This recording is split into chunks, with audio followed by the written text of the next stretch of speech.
Hello, welcome to the brand new edition of Policy Watch. I'm Kriti Mishra. Ministry of Steel has issued the Steel Scrap Recycling Policy. The policy framework provides standard guidelines for collection, dismantling and shredding activities in an organized, safe and environmentally sound manner.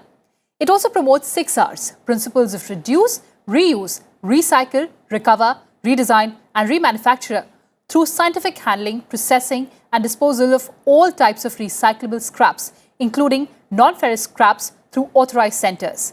The main sources of steel scrap are automobiles, construction and shipbreaking. Steel Ministry's endeavour is to develop a globally competitive steel industry by adopting state-of-the-art environment-friendly technologies. And to get deeper insights on the topic, we're joined by Mr. Jagdish Khattar, auto expert, Mr. Surendra Nath Tripathi, Director, IIPA, and Mr. Arun Malhotra, former MD, Nissan, India. Welcome to Rajya Sabha Television, all of you. Mr. Tripathi, let me come to you first. Take us through the salient features of the steel scrap recycling policy issued by the government. As you have just mentioned in your initial remark, the Ministry of Steel has come with the steel scrap policy. The good thing is that it has come along with the intention that MORTH and Ministry of Heavy Industry will also come with a complementary policy so that steel scrap policy becomes a reality. The steel users, especially the auto and other sector, they also have to understand the advantage of this policy, because this is, according to me, another Swachhata Abhiyan. We are going to use the scrap of vehicles and many other ferrous materials which are available in the market for reuse, recycle, so that import burden of scrap is reduced, recycle material is used, and the policy of auto and end of life and many other thought process that were there in the market which are being considered with the government, they also will be given a shape through this policy. This policy advantages, as I see, is that this will create a demand for auto on the one hand. Second thing, it will also clean the scrap which is available here and there, and perhaps reduce the import of scrap steel and therefore add towards foreign exchange. And the policy for the first time also has an implementation mechanism that how the scrap will be collected, what is the role of producers, end use of that thing, so that they can also consider a policy that suppose I deposit 10 kg of this, that value could be reduced in my, when I am going to buy a new auto from that company. So there are incentive galore for all the users as well as waste managers, and might create even job opportunity for the micro, small and medium sector. So I not only welcome it, it's a good policy which everybody should try to understand and appreciate this. And the big takeaway from you, of course, is that this is Swachhata Abhiyan 2.0. Mr. Khattar, coming to you, how will this policy promote circular economy in the steel sector? See, one part is the circular economy that you are talking about. Second is, let me go to the basics of this policy that has come. It's come too late and still half-hearted. It was in 2004-5, if I remember correctly, or 5-6, when Mr. Chidambaram was the finance minister, that we discussed about this policy of scrapping old cars and bringing them, because old cars create more problems of pollution and all other things, safety, all other things are there, and we were very gung-ho about it. We have taken 15 years and this is what has happened. Even today it seems to be voluntary. Indians, customers are not going to leave their car till it is to be dumped. But scrapping policy and all is connected with the technology of the cars, as far as fuel consumption is concerned, as far as emission is concerned. So, sorry, I am still going back to the basics. Yes, sir. So, I am not very sure that this seems to be voluntary. This is voluntary. To what extent it will succeed remains to be seen.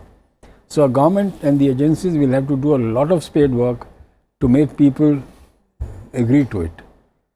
And this will involve a lot of incentives. The government, I am not very sure how it's going to, but I am sure that, but I must give credit to the government that at least they have been able to bring a policy.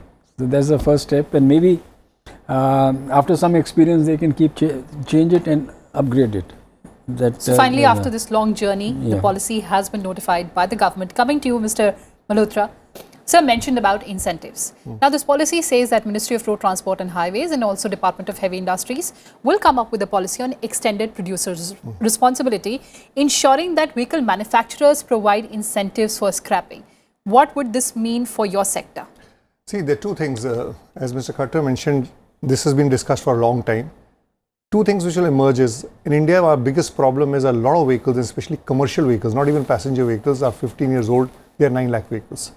And they don't follow, they don't have any norms. They are probably the Euro 1 norms. And even the way they are managed and the way they are maintained is in a very poor shape. So clearly, there is a need to change this entire thing.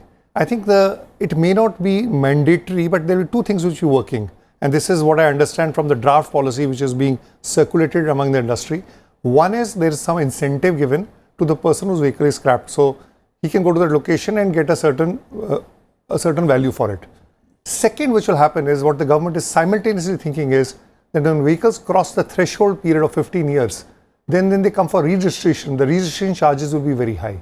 So this incentive and disincentive will probably nudge and push the customers or the fleet owners towards this. Clearly feel auto industry is passing through one of the worst slumps, and clearly there is an opportunity to enhance the market. So there is an opportunity clearly. But having said that, since this policy still the contours are not very clear as far as auto is concerned, and you don't only have the center in it, you have the states in it.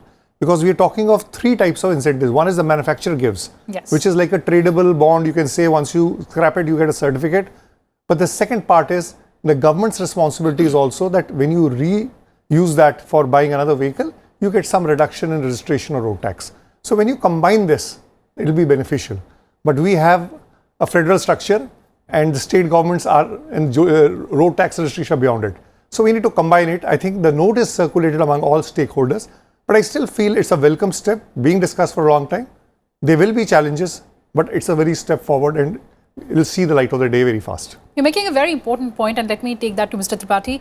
How do we get all the states on board for effective implementation of this policy? The scrap policy was supposed to be announced by the Government of India.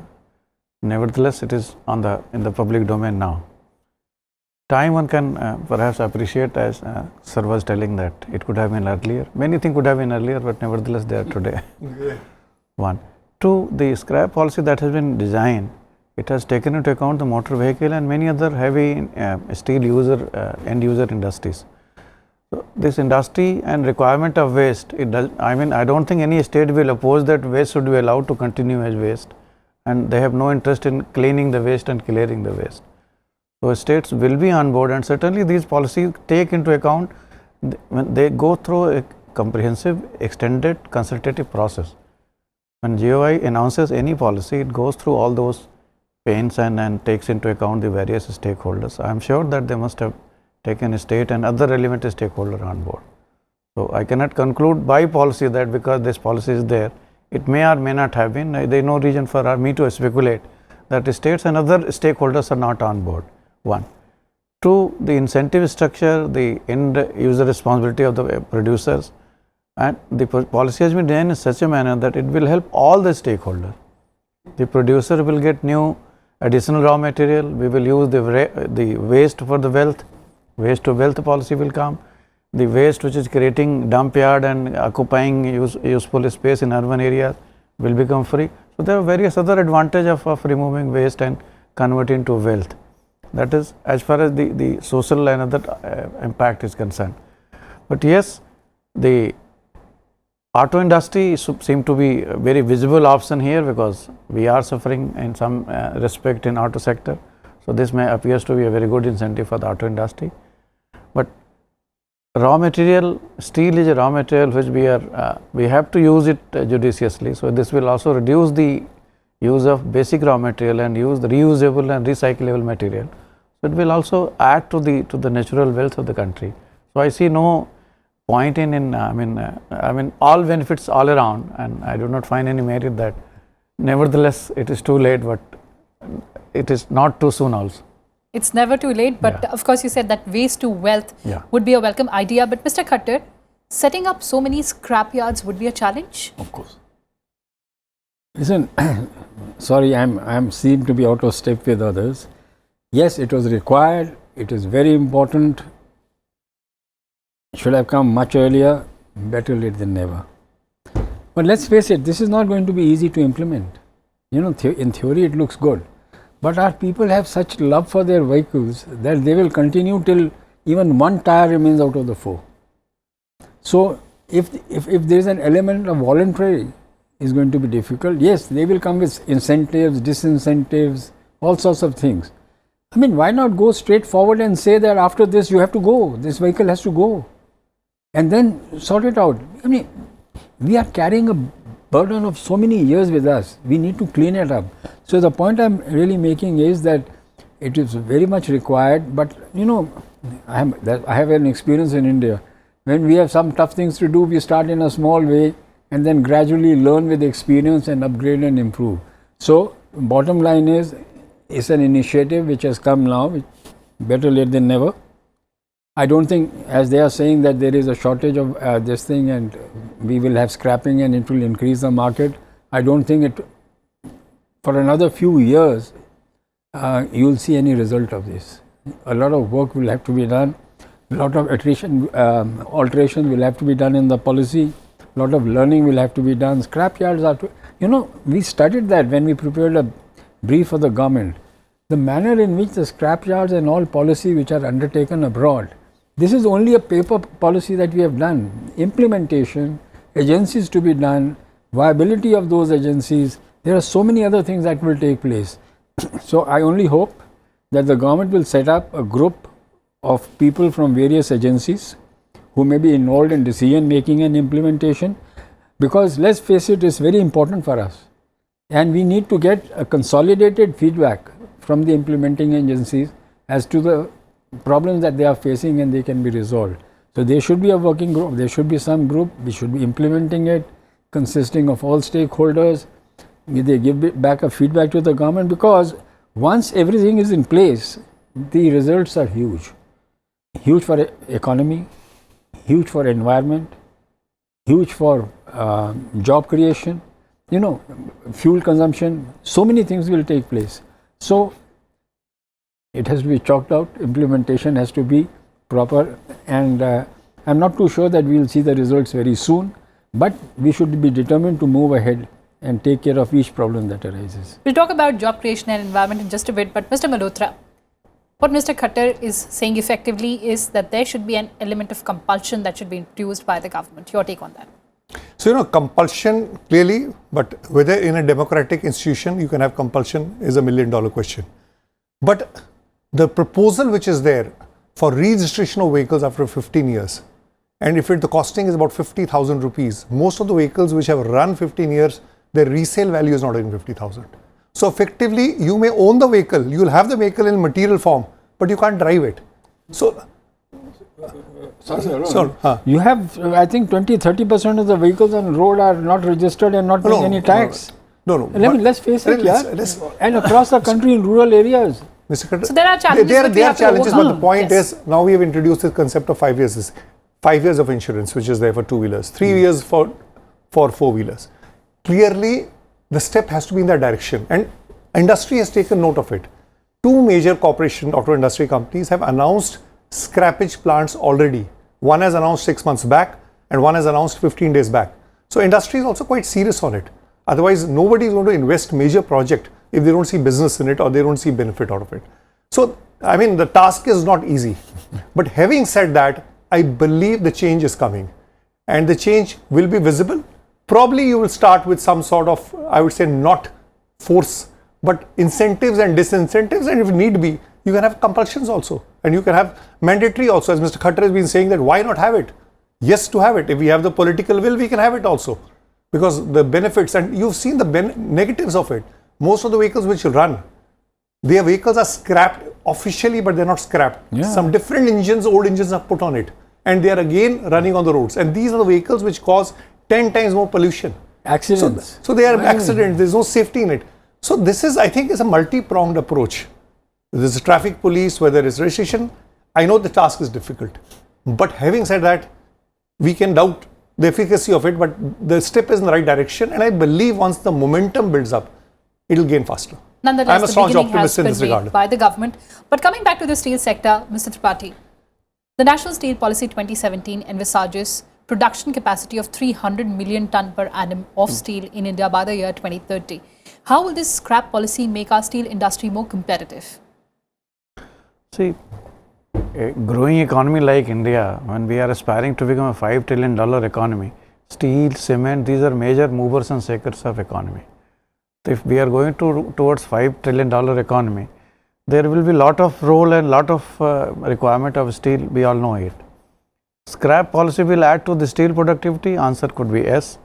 But those who have handled steel ministry, as sir was saying, okay, scrap to wealth has been a disastrous issue within the steel industry. Today we are talking about waste coming from the user, white good industry or auto industry or others who are generating waste or scrap, which can be converted into a raw material partially so that industry can use it.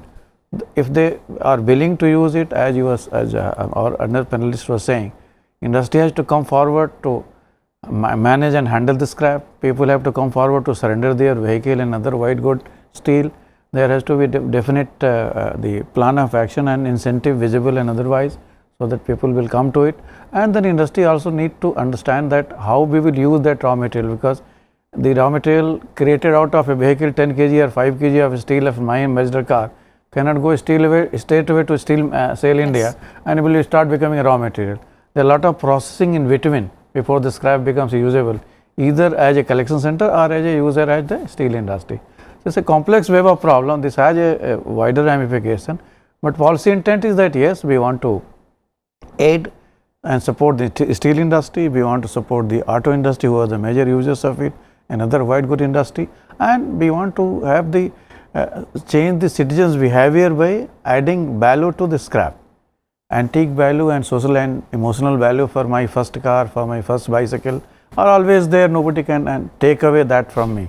But if I get more value for money when I going to buy my next car, and if there is some advantage, I think Indians do understand a price sensitive consumer that we are.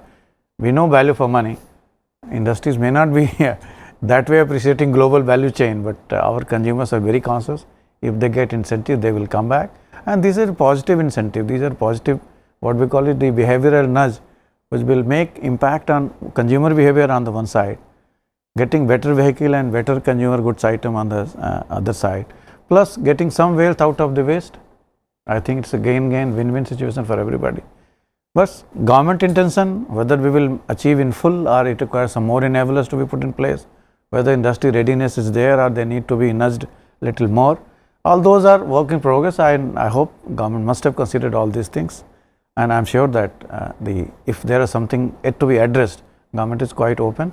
As the shows it's a policy watch, we will also watch this policy, how it will actually work on the ground. Absolutely, sir, and the entire channel has to be activated. But coming to you, Mr. Khattar, the deficit is another problem.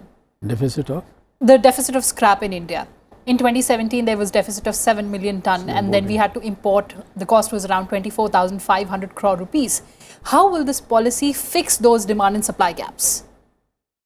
You know, it so happens that as in my IAS Khattar, I spent 5 years in steel and 15 years in automobiles. So I can tell you both sides of it. Yes, sir. It's not going to be easy to implement.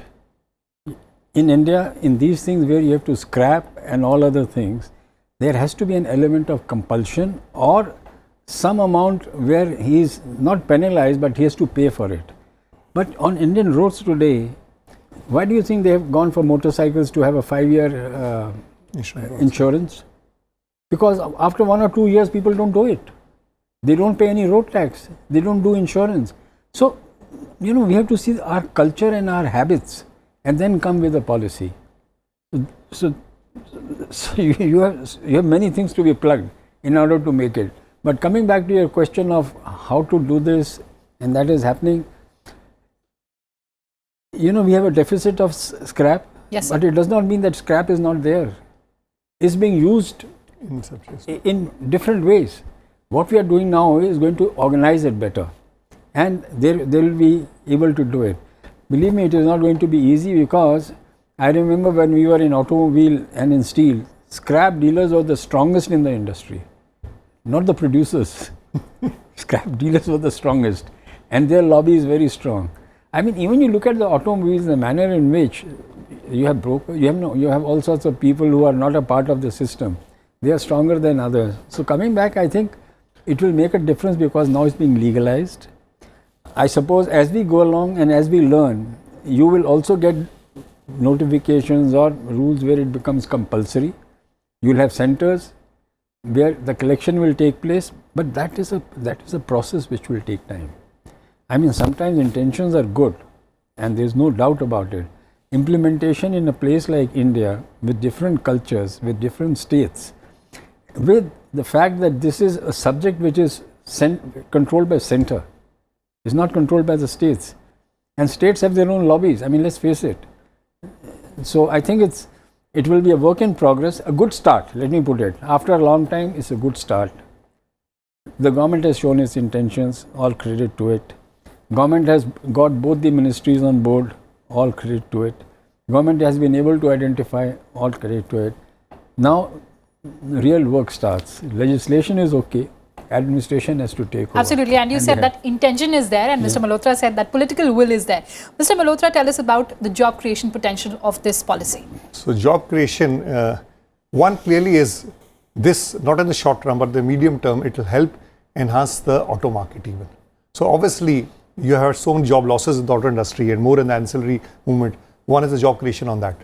Then there are new steel units which are being set up everywhere. And these units in a country large like India, across these 28 states and 9 union territories, effectively there will be more locations which will be coming up. So jobs will be generated. The other challenge has been that most of the scrap which is generated, and Mr. Khattar did allude to it, there is a very nexus on it. This scrap doesn't add anything in terms of exchequer taxes to the government. And the scrap is waste. So this scrap, there are two things are happening. One, it's coming within the ambit of the economy. And second, this scrap can be effectively utilized for future production. You've got such a large import bill on scrap. So job creation, there will be some direct benefits clearly, but I believe the indirect benefits will be much larger because the number of vehicles, and especially I'm referring again and again to commercial vehicles, more than passenger vehicles. In passenger vehicles or passenger two-wheelers or four-wheelers, there's a lot of emotional issue. But in commercial vehicles, there's not much of emotional issue. You can take stronger action.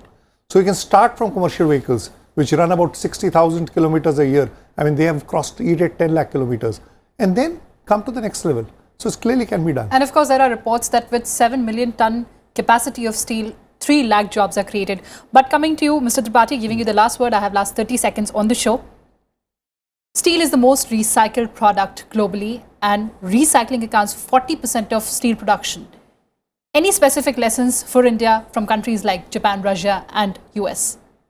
See, given our per capita income the way we have and a growing size of economy, steel is going to be a major mover and shaker of this economy. I do believe that consumption of steel, reusable steel, converting scrap into steel and making steel more efficient use is going to help the economy in general and is bound to create job in every sector, be it mining, processing, including handling the scrap. Second thing is that the scrap and policy is going to create job for micro, small and medium sector. Because you are aware that government is pursuing a policy of zero effect, zero defect. Yes. We should go for zero defect policy, that product should be high quality, but it should be zero effect also, so that we are environmentally responsible. So responsible manufacturing, what we call it triple three bottom line, people, planet and profit and all those issues of management are also relevant for each industry, steel industry, auto industry, white good industry. They can't say that we will only generate a new product, we will not handle the afterthought of it, like electronic waste, the way it is being handled, single-use plastic now being converted into road. Contractor will not be easily willing to use the plastic as long as they can use the basic material. But because of policy enablement, now they are using it. Absolutely. Same thing will happen to the scrap also. Mr. Khattar, you wanted to make a point, last 20 seconds. What I'm saying is, nothing new can happen because this scrap is already there, is being used by people, but being used for many things. Alternative. Now it's only becoming organized. Right. So I don't see any new things happening except that what is taking place will be better organized and better used. And the entire structure would be organized. Yes. And I'll borrow That's your all. line before I end the show. Steel is going to be the major mover and shaker of the economy. On that note, thank you so much for joining us. So policy changes were required for creating an organized steel scrapping ecosystem in the country. That's all we had for you in this edition of Policy Watch. Thanks for watching and stay tuned to Rajya Sabha Television.